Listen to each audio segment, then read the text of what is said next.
My boyfriend cheated on me, so I slept with his twin brother and ended up getting pregnant. I'm Mia, and I need to tell you something that changed my entire life in ways I never could have imagined. It started 3 months ago, on what should have been just another ordinary Tuesday evening. I had been with Ryan for 3 years, 3 whole years of what I thought was genuine love, shared dreams, and plans for the future. We lived together in a cozy apartment downtown, and I honestly believed we were solid.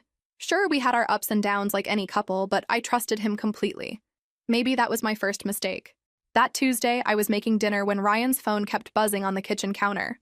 He was in the shower, and normally I wouldn't even glance at his phone, but the constant notifications were getting annoying. When I saw the name Amber pop up with a heart emoji, my stomach dropped. I knew Amber from his work, but since when did she get a heart emoji? My hands were shaking as I unlocked his phone. I knew his passcode because we'd never hidden anything from each other. Or so I thought. What I found made me feel like the ground had disappeared beneath my feet. Messages going back months. Intimate messages. Photos I definitely shouldn't have seen. Plans to meet up. Can't wait to see you tonight. And Ryan, last night was incredible. The shower was still running, and I just stood there staring at this evidence of betrayal, feeling completely numb. 3 years of my life, and he'd been cheating for months. The worst part wasn't just the cheating, it was how calculated it all seemed. How he'd been lying to my face every single day, coming home to me after being with her. When Ryan came out of the bathroom with a towel around his waist, whistling like nothing had happened, I was sitting on our bed holding his phone. The look on his face when he saw me went from confusion to panic to something cold I'd never seen before. "It's not what it looks like," he said, but his voice was flat, like he didn't even believe his own words. "Really?" I held up the phone. "Because it looks like you've been sleeping with Amber for the past 4 months, while telling me you love me every night." Instead of apologizing or showing any remorse, Ryan's expression hardened. "Look, these things happen, okay? We've been together for 3 years. Things get stale. I was going to tell you eventually." Eventually. Like our entire relationship was just something he'd get around to ending when it was convenient for him. The coldness in his voice was worse than the betrayal itself. I packed a bag while he stood there making excuses, talking about how relationships are complicated and how I was overreacting. Overreacting to finding out my boyfriend of 3 years had been living a double life. I didn't say another word to him. I just grabbed my essentials and walked out of the apartment we'd called home. I drove straight to my best friend Casey's place, barely able to see through my tears. Casey held me while I cried for hours, bringing me tissues and ice cream, letting me ugly cry on her couch.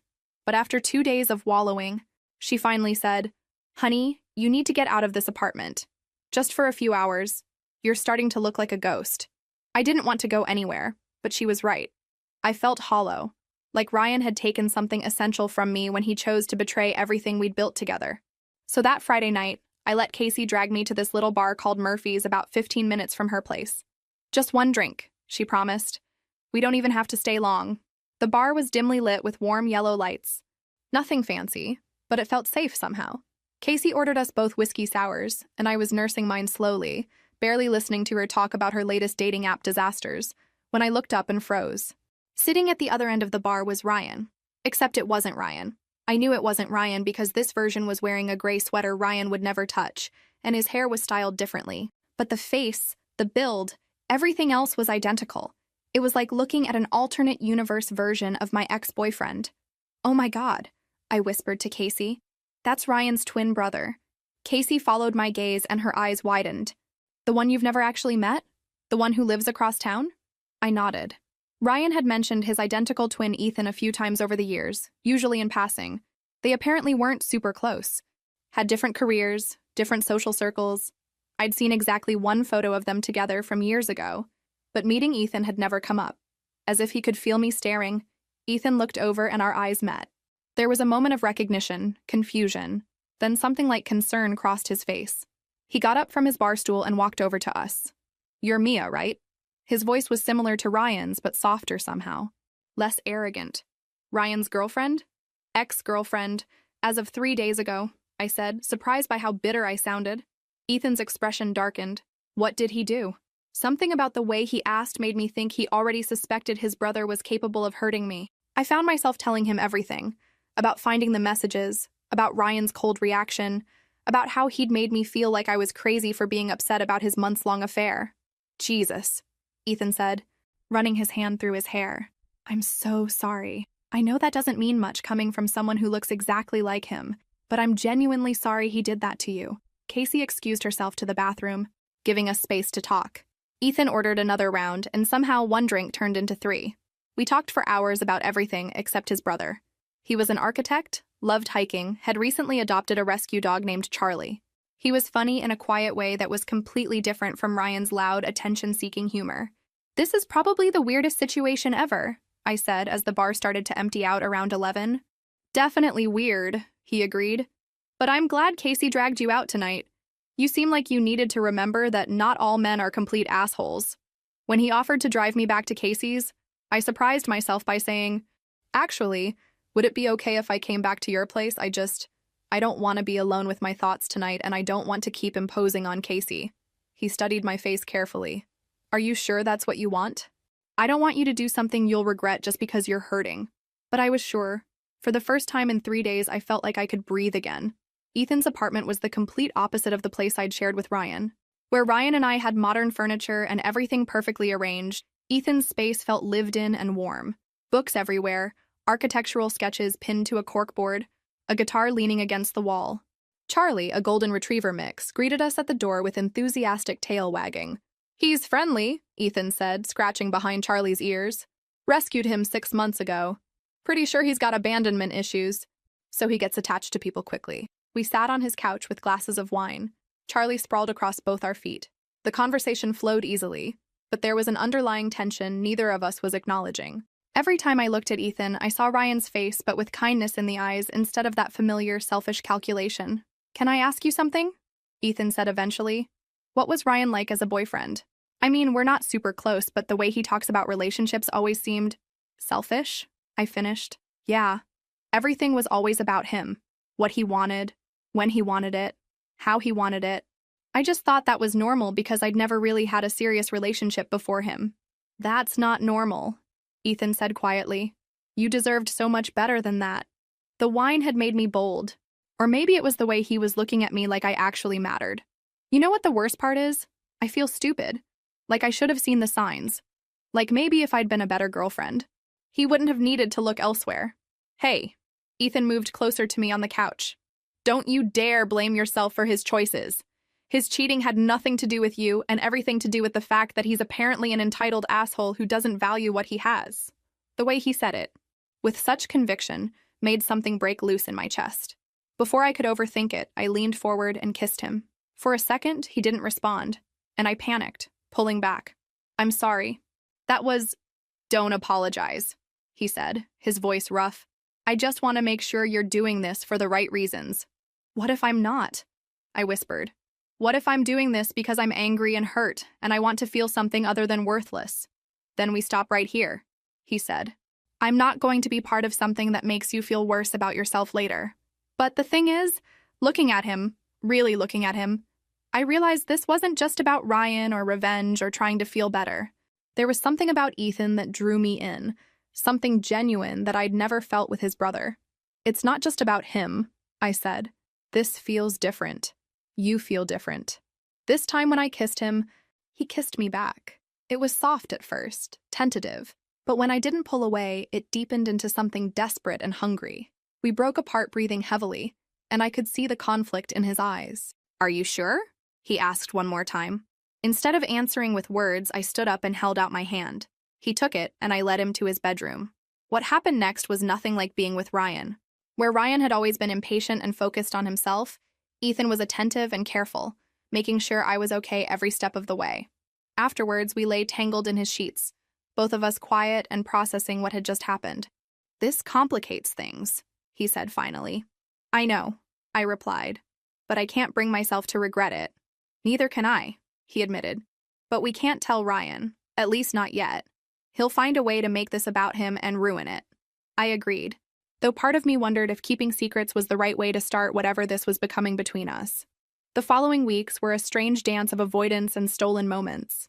I moved back to my own small studio apartment, the one I'd kept even after moving in with Ryan because something inside me had always known not to give up that safety net. Ethan and I texted constantly, met for coffee during lunch breaks, and spent evenings at his place getting to know each other properly.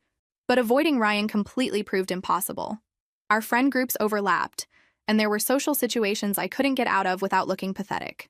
The first time I saw him after that night at Ethan's was at our mutual friend Jake's birthday party. Ryan walked in with Amber hanging off his arm, and I felt sick.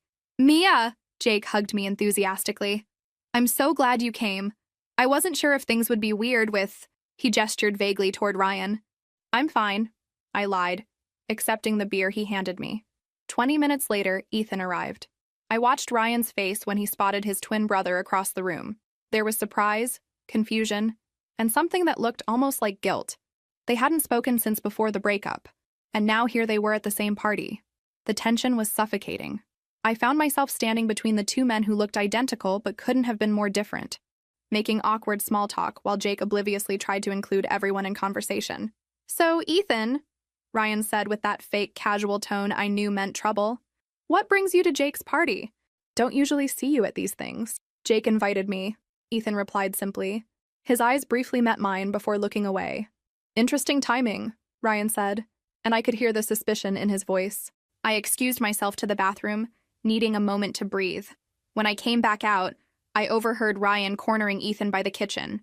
"Pretty convenient that you show up to every event where my ex-girlfriend happens to be," Ryan was saying. "Maybe I'm just trying to be more social," Ethan replied calmly. "Right. Or maybe you're sniffing around my sloppy seconds." I saw Ethan's hands clench into fists, and I quickly walked over before things could escalate. "Everything okay here?" I asked, though the tension was obvious. "Just catching up with my brother," Ryan said with a cold smile. "Isn't that right, Ethan?" The drive home was silent until Ethan finally said, "He knows.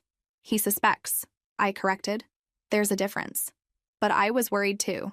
Ryan might have been a cheating asshole, but he wasn't stupid. The more time Ethan and I spent trying to be careful around him, the more obvious it became that something was going on. 2 days later, I woke up feeling nauseous. At first, I blamed it on stress. The emotional upheaval of the breakup, starting something new with Ethan, the constant anxiety of running into Ryan. It was enough to make anyone feel sick. But when the nausea persisted for a week, accompanied by exhaustion and a strange metallic taste in my mouth, I started to worry. I tried to calculate dates in my head, but everything blurred together. The breakup, that first night with Ethan, the weeks since then. When I realized my period was late, really late, my blood ran cold. I sat on my bathroom floor, counting and recounting days on my phone calendar, hoping I'd made a mistake. I hadn't. I stared at the 2 pink lines for a full 5 minutes, as if looking at them longer would somehow change the result.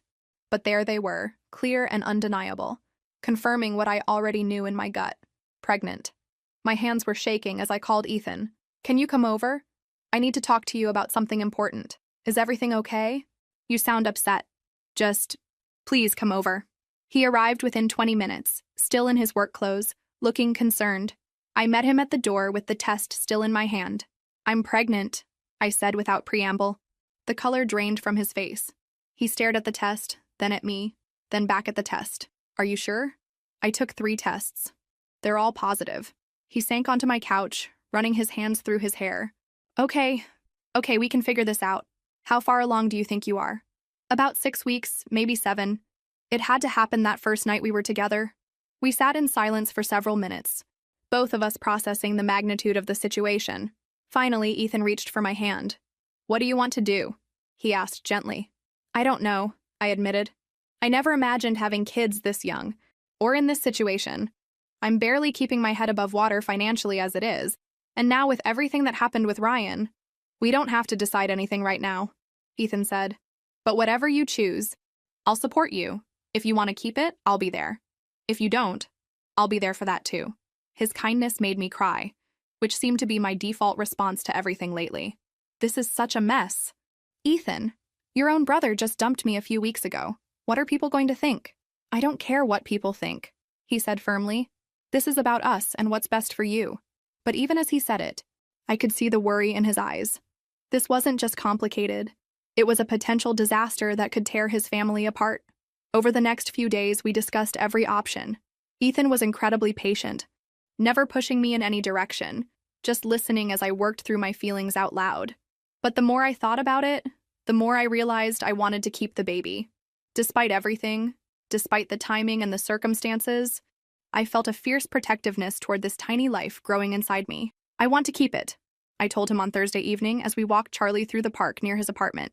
He stopped walking and turned to face me. Are you sure? As sure as I can be about anything right now. I know it's not ideal, but I can't imagine not having this baby. Then we'll make it work, he said simply. Whatever it takes. But then came the question we'd both been avoiding. When and how to tell Ryan. Because even though Ethan was the father, Ryan was going to assume the baby was his. The timeline would make sense from his perspective, and there was no way to explain the truth without revealing what had happened between Ethan and me. We have to tell him, Ethan said. He's going to find out eventually anyway. But what if he tries to claim the baby as his? What if he demands a paternity test? Ethan went very still. He'd be wrong.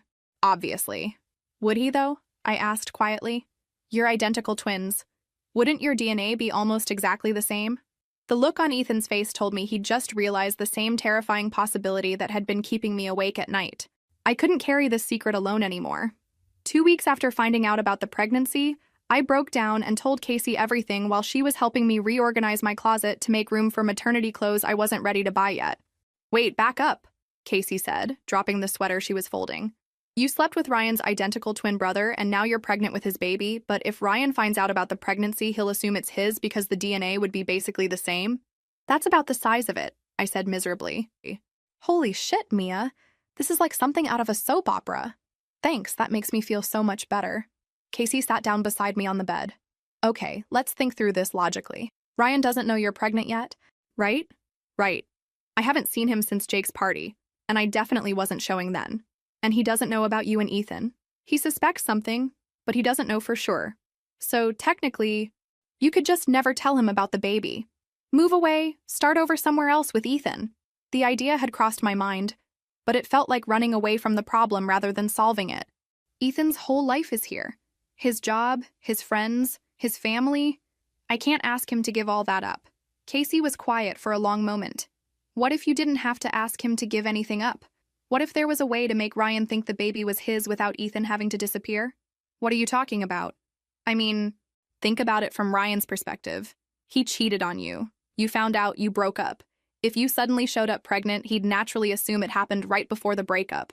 He'd feel guilty about leaving you to deal with it alone. Casey, that's insane. I can't lie about something this huge. Can't you? She asked. He destroyed 3 years of your life by cheating. He made you feel like trash. Don't you think he deserves a little payback? Before I could respond, my phone rang. It was my mom. Hi, sweetheart, she said. I ran into Ryan's mother at the grocery store yesterday. She mentioned that you two broke up? I'm so sorry, honey. What happened? I'd been avoiding telling my parents about the breakup because I knew they'd have opinions. They'd always liked Ryan, thought he was good for me, because he was ambitious and charming. They didn't see the selfish, controlling side that came out behind closed doors. He cheated on me, Mom. For months. There was a long pause. Oh, Mia, I'm so sorry. Are you okay? Do you need anything? We talked for 20 minutes, and she made me promise to come home for dinner that weekend. After I hung up, Casey was looking at me with an expression I couldn't read. Your parents liked him, she said. They did. They thought we were going to get married. And Ryan's parents liked you too, right? From what you've told me, they were always asking when you two were going to make it official. I nodded, wondering where she was going with this. So if you showed up pregnant, both sets of parents would expect Ryan to do the right thing. There'd be family pressure for him to step up, take responsibility. Casey, I'm just saying, maybe this is the universe giving you a chance to get back at him. He made you feel worthless, right? Well, now you could make him responsible for a child that isn't even his. Make him pay child support, deal with all the stress and financial pressure, while you and Ethan get to actually raise the baby together in secret. The idea was tempting in a twisted way, but it also felt cruel. That's not fair to the child, growing up thinking Ryan is their father when he's not. The child would have Ethan in their life, just as an uncle instead of a dad. And honestly, do you really want Ryan to know he has a kid out there? Do you want him to have any legal rights to your baby? That night, I couldn't sleep. Casey's words kept echoing in my head, along with memories of how cold Ryan had been when I confronted him about cheating, how he'd made me feel like I was overreacting to being betrayed. The decision was made for me 3 days later when Ryan showed up at my apartment unannounced. I was making dinner, wearing a loose sweater that hid the small bump that had started to show, when I heard his familiar knock. What do you want? I asked through the door. I want to talk to you. Please, Mia.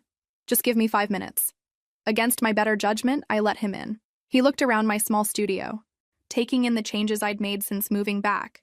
New curtains, rearranged furniture, photos of me and Casey instead of us together. You look good, he said, which was a lie. I felt exhausted and emotional most of the time now. Ryan, what do you want? I want to apologize. What I did was wrong, and the way I handled it was even worse. You didn't deserve that. I stared at him, waiting for the catch. Ryan never apologized for anything unless he wanted something. I've been thinking about us a lot lately, he continued.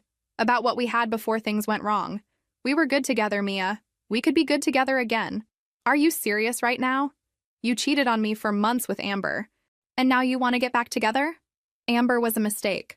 A stupid, meaningless mistake. She didn't mean anything to me. Meaningless. Ryan, you were with her for 4 months. You were planning a future with her while lying to my face every day. That's not true. I never planned a future with her. You're the one I love, Mia. You're the one I want to marry. The word marry hit me like a punch to the gut. 3 years I'd waited for him to talk about marriage. And now, after cheating and humiliating me, he was finally bringing it up. It's too late, I said quietly. Is it because of my brother? My blood went cold. What? Don't play dumb. I've seen you together. The way you look at each other. The way he protects you. Are you sleeping with Ethan? That's none of your business. It is my business when my own brother is moving in on my girlfriend. Ex-girlfriend, I snapped. You gave up any right to have an opinion about my life when you decided to cheat. Ryan stepped closer, and I could see the anger building in his eyes. So you are sleeping with him. Jesus, Mia. How long? Were you cheating on me too? Get out. No, I'm not leaving until you tell me the truth. Did you run straight from our bed to his? Is that how you deal with problems? By opening your legs for the first available guy? The cruelty in his voice, the way he was trying to make me feel ashamed for moving on while he'd been cheating for months, sparked something dangerous in me. All of Casey's words about revenge and payback suddenly didn't seem so crazy. You want the truth, Ryan? Fine. I'm pregnant. He went completely still. What? I'm pregnant. About 8 weeks along. I watched his face cycle through shock, confusion, and then a kind of possessive calculation that made my skin crawl. It's mine, he said. Not a question, but a statement. I didn't confirm or deny it. I just let him draw his own conclusions based on his assumptions about the timeline. This changes everything, he said, reaching for me. We can work this out, Mia. We can be a family. I stepped back from his touch. I don't want to work anything out with you. You can't keep my child from me. I have rights. Do you? Because last I checked, you were too busy with Amber to care about having a family with me. That's over. It's been over. I told you she meant nothing. And I told you it's too late. But I could see the wheels turning in his head. Ryan had always been possessive, and now he thought I was carrying his child. He wasn't going to just walk away from this, no matter what I wanted. Within 2 days of Ryan learning about the pregnancy, both sets of parents knew. I should have expected it. Ryan had always run to his parents when he wanted backup for his decisions. What I didn't expect was my own mother calling me in tears. Honey, why didn't you tell me? She sobbed into the phone. Ryan's mother called me this morning. She said you're pregnant and refusing to work things out with him. Mom, he cheated on me for months. I can't just forget about that because I'm pregnant. But sweetheart, you're having his baby. Don't you think you owe it to the child to at least try? Ryan made a mistake, but he's willing to marry you now. He wants to do the right thing. The right thing.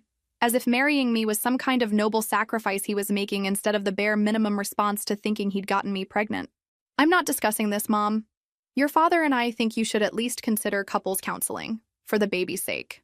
After I hung up, I sat in my car outside the office building where I worked as a graphic designer, feeling trapped. This was exactly what Casey had predicted. Family pressure from all sides to give Ryan another chance because of the baby. That evening, Ethan came over with takeout and found me crying on my couch. What happened? He asked, immediately putting the food aside to sit next to me. Everyone thinks I should get back together with Ryan for the baby's sake. My parents, his parents, probably our friends too once word gets out. Ethan's jaw tightened. That's ridiculous. You can't build a life with someone just because you're pregnant. But what if they're right? What if I'm being selfish by keeping the baby from its father? The word tasted bitter in my mouth. Mia, look at me. Ethan took my hands. Ryan is not this baby's father. I am. And I'm going to be there for both of you, no matter what other people think we should do. But how? You can't exactly announce to your family that you're the real father without explaining how that happened. Ethan was quiet for a long moment. There might be a way, he said finally. What if we let everyone think Ryan is the father, at least for now? Let him take the legal responsibility, the financial burden, all of it. Meanwhile, you and I continue our relationship in secret. I'll be in the baby's life as the devoted uncle. When the time is right, when the dust settles, we can figure out how to tell the truth. I stared at him. You're talking about lying to everyone for years. To your parents, to our friends, to the baby. I'm talking about protecting you from having to choose between me and your family's approval. I'm talking about making Ryan pay for what he put you through. The plan was tempting, but it felt like we'd be building our relationship on a foundation of lies. What if we get caught? What if someone finds out? How would they find out? The only people who know the truth are you, me, and Casey. As long as we're careful, there's no reason anyone would suspect. That night, after Ethan left, I called Casey and told her about the conversation. So, he's on board with the revenge plan? She asked. It's not about revenge, Casey. It's about protecting ourselves. Right. And the fact that Ryan will be stuck paying child support for 18 years for a kid that isn't his is just a happy coincidence. I couldn't deny that there was a part of me that wanted Ryan to suffer the way he'd made me suffer. He'd destroyed my trust, made me question my worth, and now he was trying to use the pregnancy to manipulate me into taking him back. I need time to think about this, I told Casey. Don't think too long. The further along you get, the harder it'll be to convince people of whatever timeline you decide on. She was right, and we both knew it. Every day I waited was another day closer to having to make a choice that would affect the rest of our lives. The decision came to me during another confrontation with Ryan. He'd started showing up at my apartment regularly, bringing flowers, takeout from my favorite restaurants, acting like the perfect apologetic boyfriend. It was manipulation, pure and simple, and it was working on everyone except me. I've been thinking about names, he said during one of his uninvited visits, settling onto my couch like he belonged there. If it's a boy, maybe Ryan Jr., or if it's a girl, we could name her after your grandmother. The casual way he assumed control over decisions about my baby made my skin crawl. This was exactly who Ryan was, someone who believed he could charm and bulldoze his way into getting what he wanted, regardless of how anyone else felt about it. I'm not naming my child after you, I said flatly. Our child, he corrected. And I think I should have some say in important decisions like this.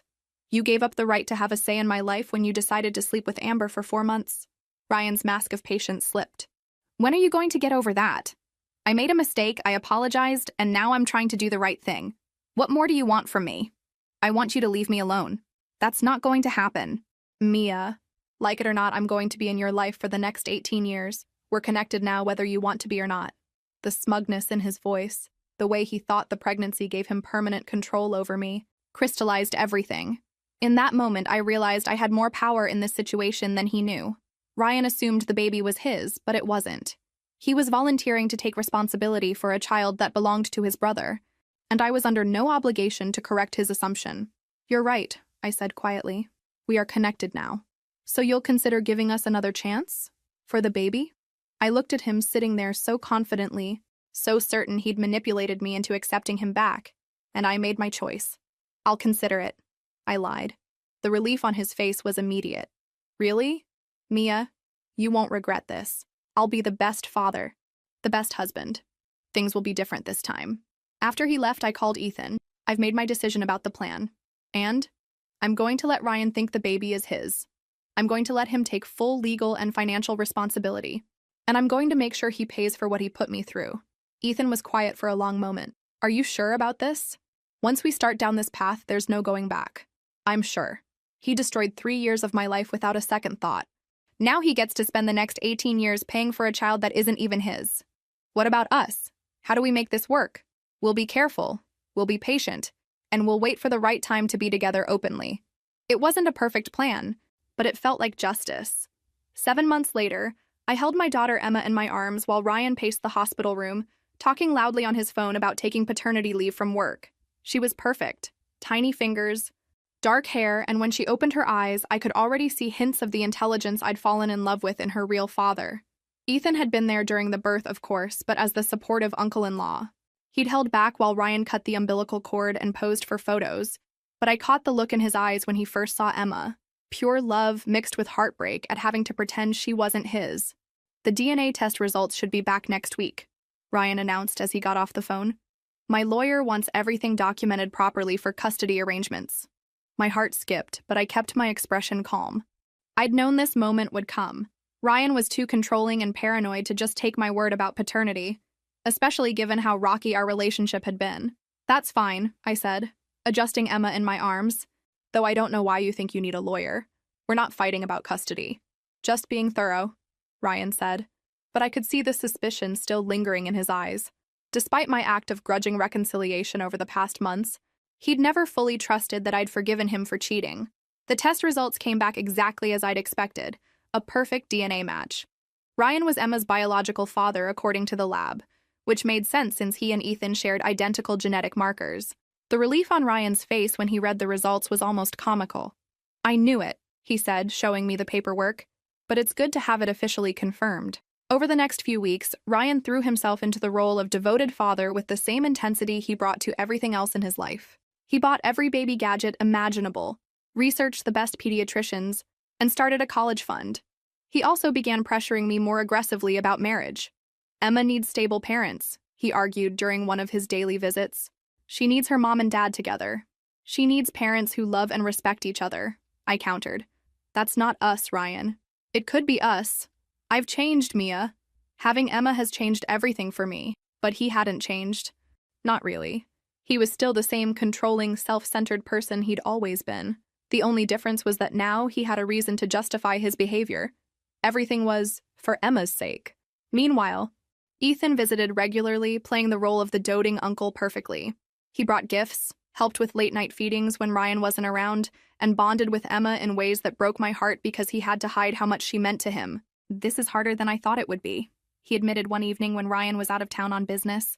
We were sitting on my couch, Emma asleep in his arms, and for a moment we could pretend to be a normal family. I know, I said. But she's worth it, isn't she? She's worth everything, he replied, pressing a gentle kiss to Emma's forehead. Both of you are. The guilt was starting to eat away at me, though. Watching Ryan genuinely try to be a good father to a child he believed was his, seeing how much he'd invested emotionally and financially in Emma's future, made me question whether what we were doing was right. But then I'd remember how cold he'd been when he admitted to cheating, how he'd tried to make me feel crazy for being upset about his betrayal, and the guilt would fade. He'd made his choices, and now he was living with the consequences. By Emma's second birthday, the weight of our secret had created a complex web of relationships that felt increasingly unsustainable. Ryan had evolved into a genuinely devoted father, never missing a milestone, always present for doctor's appointments and daycare events. He'd even broken things off permanently with Amber, claiming that being Emma's father had shown him what really mattered in life. I want to propose to Mia again, I overheard him telling Ethan during Emma's birthday party. I know she said no before, but Emma needs her parents married. We need to be a real family. Ethan's response was carefully neutral. That's her decision to make. I know you think I don't deserve her after what I did, Ryan continued, but I've proven myself these past 2 years, haven't I? I've been there for Emma, provided for her, never missed a payment or a visit. You have, Ethan agreed quietly, and I could hear the pain in his voice. The truth was, Ryan had proven himself to be a better father than I'd expected. He was patient with Emma's tantrums, creative in his play with her, and genuinely invested in her development. It made what we were doing feel even more cruel. Emma herself was thriving, but she was also starting to ask questions that made me nervous. She'd begun noticing that Uncle Ethan looked exactly like Daddy, and that Uncle Ethan seemed to understand her better than anyone else. Why does Uncle Ethan have Daddy's face? She asked me one evening as I was putting her to bed. They're twins, sweetheart. That means they were born looking exactly the same. But Uncle Ethan is nicer than Daddy. The innocent observation hit me like a punch. Even at 2 years old, Emma was picking up on the fundamental differences between the two men, Ryan's controlling nature versus Ethan's gentle patience. Ethan was suffering too. I could see it in the way he watched Emma with Ryan, the careful distance he maintained to avoid seeming too attached, the way his face fell when Emma called Ryan Daddy with genuine affection. I can't keep doing this, he told me one night after Ryan had taken Emma for a weekend father-daughter trip.